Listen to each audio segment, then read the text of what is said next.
Iṣẹ́ àwọn Àpọ́stélì orí kejì. Nígbà tí ọjọ́ Pẹ́ńtíkọ́sì sì dé, gbogbo wọn fi ọkàn kan wà níbì kan. Lójijì ìró sì ti ọ̀run wá gẹ́gẹ́ bí ìró ẹ̀fúùfù líle, ó sì kún gbogbo ilé níbi tí wọ́n gbé jókòó. Ẹ̀là ahọ́n bíi ti iná sì yọ sí wọn, ó pín ara rẹ̀, ó sì bà lé olúkúlùkù wọn.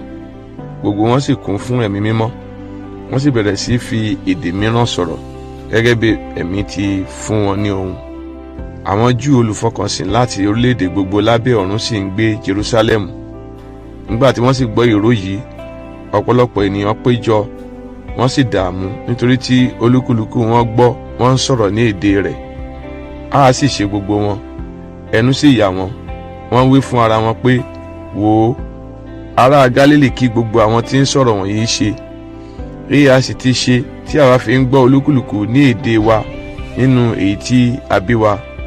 Àwọn ará Pátíà àti Médíà àti Élámù àti àwọn tí ń gbé Mesopotamia, Judea àti Kappadokia, Pontu àti Asia, Phrygia àti Pamphylia, Íjíbítì àti ẹkùn Libya níhà Kírénì, àti àwọn àtìpó Róòmù, àwọn Júù àti àwọn aláwọ̀ṣe Júù, àwọn ará Krétè àti Arábíà, àwa gbọ́ wọ́n ń sọ̀rọ̀ iṣẹ́ ìyanu ńlá Ọlọ́run ní èdè wa. Á sì ṣe gbogbo wọn, ó sì rú wọn lójú. Wọ́n wí fún ara wọn pé, kí ni a lè mọ èyí sí?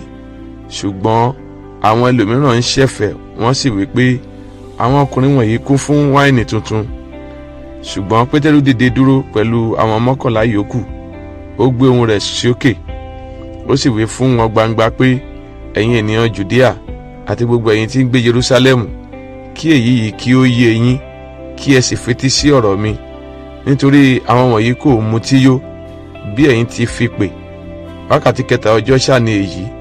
Ṣùgbọ́n èyí ni ọ̀rọ̀ tí a ti sọ láti ẹnu wòlíì Jóẹ́lì wá pé, Ọlọ́run wípé yóò sì ṣe ní ìkẹyìn ọjọ́, èmi yóò tú nínú ẹ̀mí mi jáde sára ènìyàn gbogbo, àti àwọn ọmọ yín ọkùnrin àti àwọn ọmọ yín obìnrin yóò máa sọ tẹ́lẹ̀, àwọn ọ̀dọ́mọkùnrin yín yóò sì máa rí ìran, àwọn arúgbó yín yóò sì máa lá àlá, àti sára àwọn ọmọ ọ̀dọ̀ mi ọkùnrin àti sára àwọn ọmọ ọ̀dọ̀ mi obìnrin ni èmi yóò tú nínú ẹ̀mí mi jáde ní ọjọ́ wọn nì, wọn yóò sì máa sọ tẹ́lẹ̀. Èmi yóò sì fi iṣẹ́ ìyanu hàn lókè ní ọ̀run àti àmì nísàlẹ̀ lórí ilẹ̀, ẹ̀jẹ̀ àti iná àti rírú èéfín.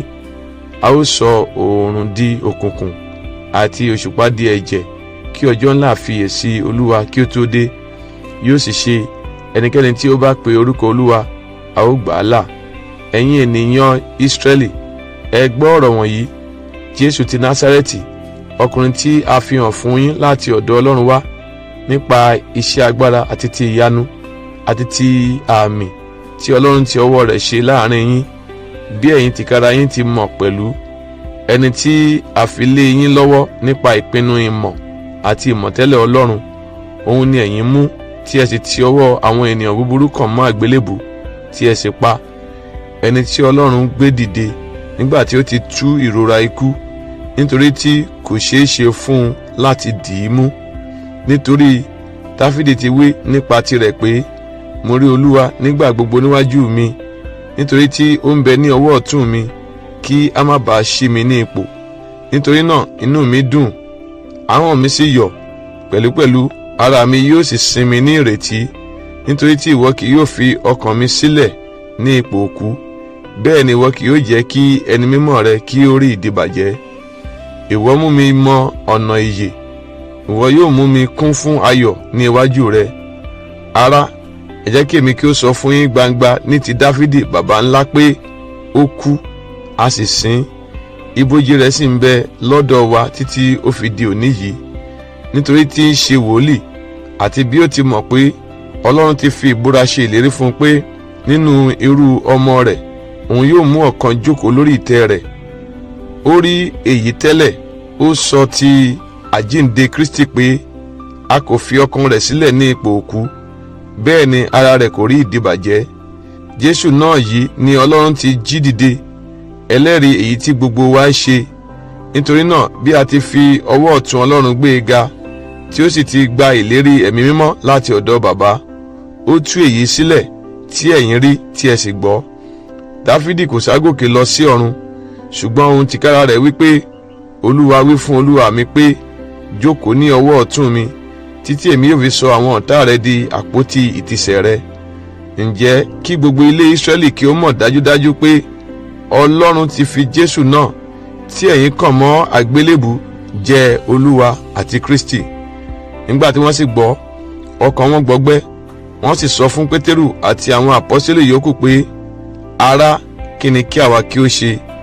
Pétérù sì wí fún wọn pé, ẹ ronúpìwàdà kí a sì baptisi olúkúlùkù yín ní orúkọ Jésù Kristi fún ìdáríjì ẹ̀ṣẹ̀ yín, ẹ̀yin yóò sì gba ẹ̀bùn ẹ̀mí mímọ́, nítorí fún yín ni ìlérí náà, àti fún àwọn ọmọ yín, àti fún gbogbo àwọn tí ó jìnnà réré, àní gbogbo àwọn tí Olúwa Ọlọ́run wa yóò pè. Àti ọ̀rọ̀ púpọ̀ mìíràn ni ó fi ń jẹ́rìí tí ó sì fi ń gbà wọ́n níyànjú wípé ẹ gba ara yín là lọ́wọ́ ìran àrékérekè yìí. Nítorí náà àwọn tí ó sì fi ayọ̀ gba ọ̀rọ̀ rẹ̀, a baptisi wọn. Ní ọjọ́ náà a sì ka ìwọ̀n 15,000 ọkàn kún wọn. Wọ́n sì dúró ṣinṣin nínú ẹ̀kọ́ àwọn àpọ́stélì, àti ní ìdàpọ̀, ní bíbu àkàrà àti nínú àdúrà. Ẹ̀rù sì bà gbogbo ènìyàn. Iṣẹ́ ìyanu àti iṣẹ́ àmì púpọ̀ ni àti ọwọ́ àwọn àpọ́stélì ṣe. Gbogbo àwọn tí ó sì gbàgbọ́ wà ní ibì kan, wọ́n ní ohun gbogbo ṣọ̀kan. Wọ́n sì ta ohun ìní àti ẹrù wọn, wọ́n sì ń pín wọn fún olúkúlùkù gẹ́gẹ́ bí ẹnikẹ́ni ti ṣe aláìní. Wọ́n sì ń fi ọkàn kan dúró ní ojoojúmọ́ nínú tẹ́ḿpìlì àti ní bíbu àkàrà ní ilé. Wọ́n ń fi inú dídùn àti ọkàn kan jẹ oúnjẹ wọn. Wọ́n yin Ọlọ́run, wọ́n sì ní ojú rere lọ́dọ̀ ènìyàn gbogbo.